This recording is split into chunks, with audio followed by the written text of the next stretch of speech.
อันเท่าเฮาก็อยู่กันมาหลายปีแล้วดิตอนเด็กเจ้าสิบอกพ่อแม่มาสู่หอไฟในชีวิตข่อยก็อยากใส่สุดเจ้าสาวคือเจ้าเบิ่งนะมาชิงามบ่สันดอเจ้าว่าจังไดล่ะเท่าเว้ยเท่าอันนี้เจ้าเป็นบ้าที่อยู่ดีๆก็เอาเรื่องแต่งงานขึ้นมายังมีการมาบอกว่าตอนไหนจะให้พ่อแม่มาสู่ขอสิให้พี่ที่มาสู่ขอแต่เจ้าก็ข่อยก็ใกล้สิเข้าร่องเหรอโอ้ยเจ้าก็ได้จะเป็นเมาทิ้งจังเนาะข่อยก็เว้าหยอกเล่นซื่อๆนั่นล่ะ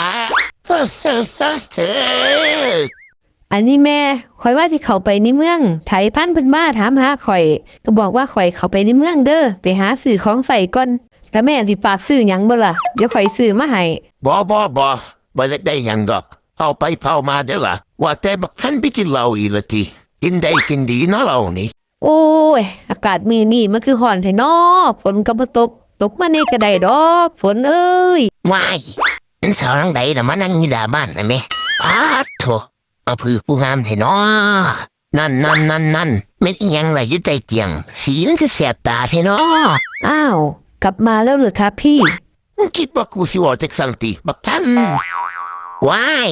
ผู้สาวบ้านนี้คือเว้าหายแท้เนาะอันผู้สาวครับผู้สาวมีผัวแล้วบ่เนาะครับอ้ายจีบได้บ่เนาะครับผู้สาว